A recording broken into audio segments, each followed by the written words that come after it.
Bonjour, je suis Adil Zabor, directeur artistique. Merci.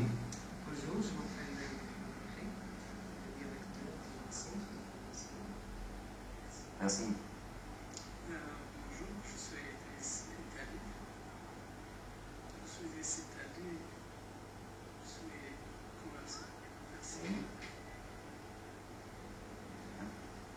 Bonsoir, Rachid Birani, je suis concepteur.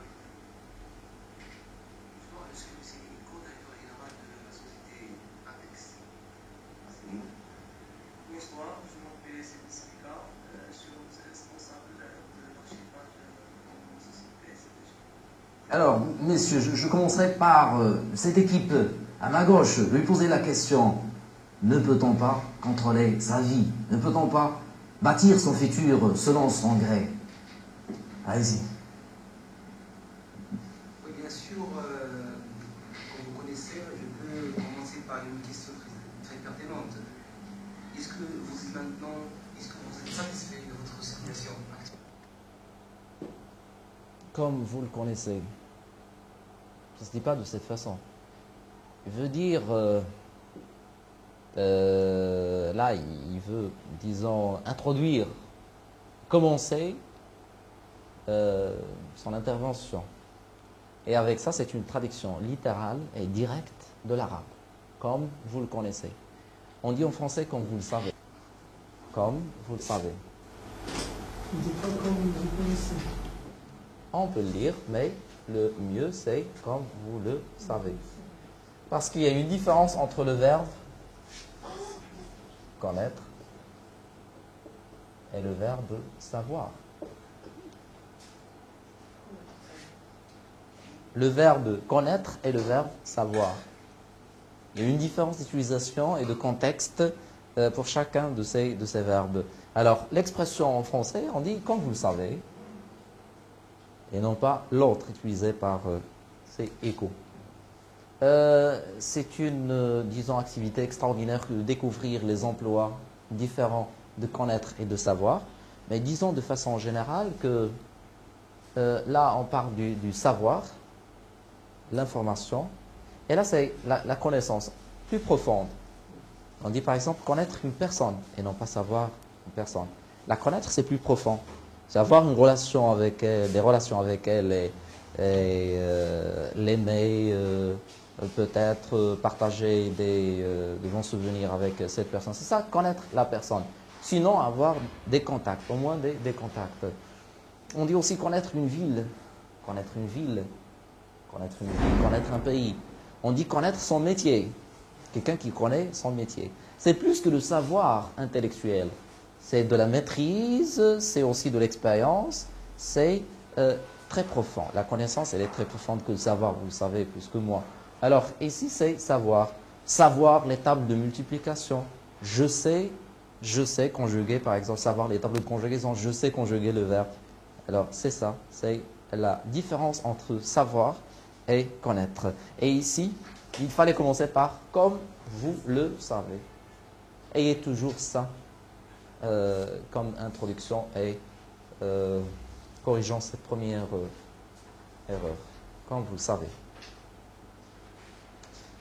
Vous savez, ça peut passer. C'est une faute qui peut passer, mais pas avec tout le monde et pas dans tous les contextes. Ceux qui connaissent bien le français, qui sont habitués, ont l'oreille très très sensible à ce genre de faute. Mais il n'y a aucune faute de grammaire, le verbe est bien conjugué, comme vous connaissez, pas de problème. Mais ça, c'est une faute de style et d'expression qu'il faut bien savoir gérer. Hein. Il faut savoir gérer. Regardez. Déjà, il y a l'emploi, un des emplois du verbe savoir. Hein. Il faut savoir gérer, il faut savoir employer. C'est le savoir, c'est plus technique, c'est plus direct. La connaissance est profonde. Et je vous promets des surprises si vous cherchez l'essence du verbe connaître. Je vous promets des surprises. Vous allez être surpris. C'est un verbe surprenant. On passe vite. Alors, il ne s'agit pas de faire des leçons. Il s'agit de corriger, apporter des réajustements et passer. Oui.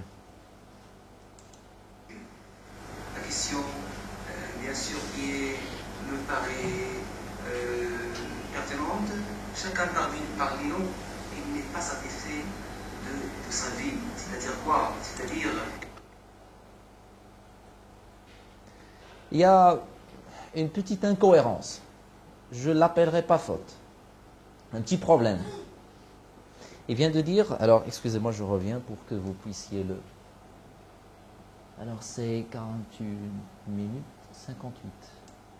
Je reviens. Ils sont obligés de suivre le destin qui leur est imposé par les autres. À débattre aujourd'hui.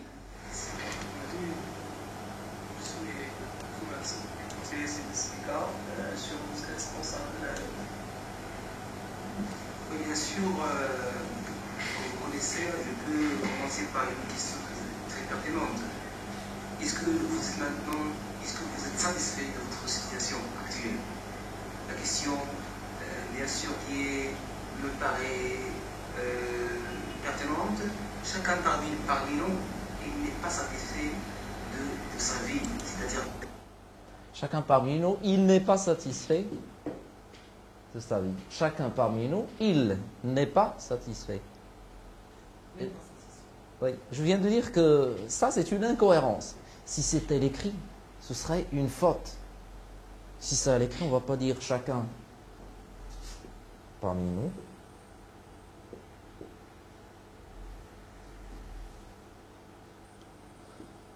Il n'est pas satisfait.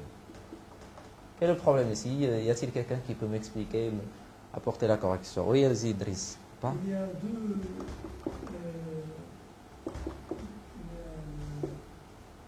Oui, oui. Le nous et le elle. Le nous Nous, et le il. Le il, oui, mais pas le nous. ah bon. Pas le nous. Le nous fait partie du sujet. Alors, c'est tout ça. C'est tout ce groupe de mots.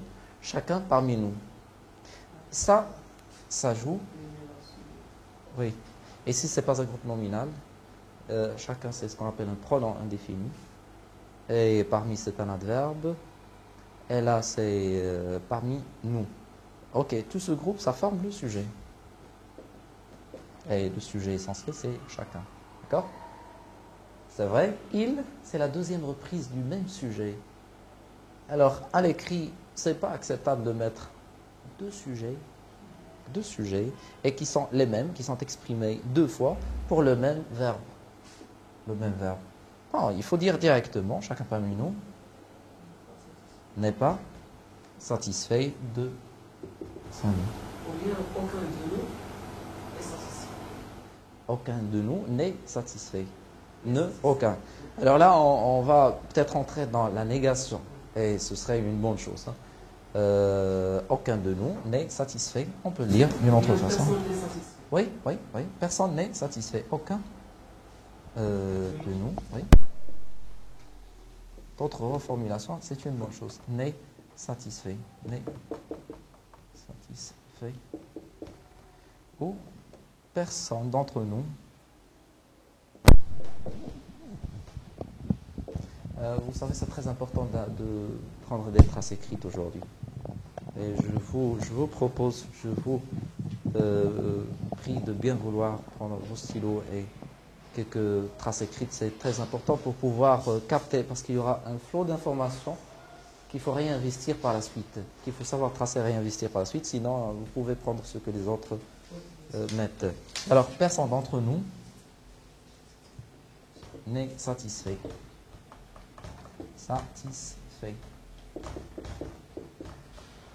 Ça, ce sont les bonnes reformulations, les réajustements qu'il faut apporter à cette phrase. C'est l'effet de l'oral, c'est ce qu'on appelle le code oral. À l'oral, ça passe, c'est un peu toléré, on peut l'accepter. Mais à l'écrit, c'est impardonnable, et c'est une faute, carrément, c'est impardonnable. On ne peut pas pardonner, c'est une faute. Nous, ce qu'on essaye de faire, c'est de hausser notre niveau oral vers ce qui est parfait, ce qui est bien et ce qui est plus correct. C'est l'écrit. C'est l'écrit. On ne va pas, bien sûr, mélanger les deux codes, oral et écrit, et parler comme on écrit. Non. Mais quand même, il faut s'assurer de ces bonnes règles de grammaire en parlant. Alors ici, je viens de dire... Oui, c'est Je Rachid. suis sûr que si c'était sur écrit, il n'aurait pas fait Oui, oui, oui, oui, la promesse. oui, oui. Bon, c'est-à-dire, moi je suis satisfait, totalement satisfait. Moi aussi. Oui, mais la majorité, on parle pas de la majorité des gens ne sont pas satisfaits de la vie. Il y a des phrases ici. Il y a des phrases ici. Pourquoi la majorité? C'est un cliché, tout le monde peut dire ça. Tout le monde, la majorité. C'est pas un dialogue professionnel. Non, parmi les devant la caméra et les millions de spectateurs. Il ne faut pas dire quelque chose comme ça. Pardonnez-moi. Tout d'abord, vous n'êtes pas très gentil. Parce que ce sont des... Vous n'êtes pas, pardon? J'ai pas Pas très gentil. Très gentil. Très gentil. Vous avez joué le méchant la première fois. Je ne vais pas prononcer le mot. Allez-y, alors, messieurs, s'il vous plaît, le sujet. En train de discuter un sujet qui est, bien sûr, est-ce que je peux maîtriser ma vie ou non? C'est-à-dire, je commence par le petit statistique. Plus que c'est par des informations vraies. Il ne faut pas tricher les spectateurs. Non, c'est bien dans le Maroc, il y a beaucoup de gens qui ne travaillent pas, qui ne... Dans son intervention, petite faute qui sonne mal à l'oreille dans le Maroc. C'est ce que tu viens de dire, c'est ce que j'ai bien entendu. Oui. Dans le Maroc. Je peux bien effacer ce qui est ici. Alors, ça c'est ce qu'on appelle les prépositions employées avec les noms de pays, de villes et de lieux de façon générale. Les prépositions employées. Elle a dit dans le Maroc. Le problème, c'est la préposition à employer avec les noms prépositions à employer avec les noms de lieux. Des noms de lieux, que ce soit des noms de pays, des noms de villes, des noms de régions. Les prépositions, les voici. On ne dit pas dans le Maroc, ça c'est clair. Qu'est-ce qu'on dit alors? Au Maroc.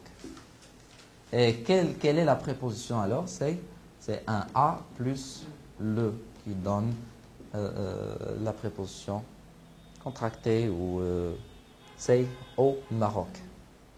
Alors, s'il s'agit par exemple de l'Algérie, qu'est-ce qu'on dirait? Allez-y, allez-y. Allez-y. Oui? En Algérie. Pardon? En Algérie. Alors, c'est quelle préposition? C'est Nordine. C'est quelle préposition? Tu passes l'écrire? L'écrire? Voilà, on fait la chose. Vas-y. J'écris la phrase, oui.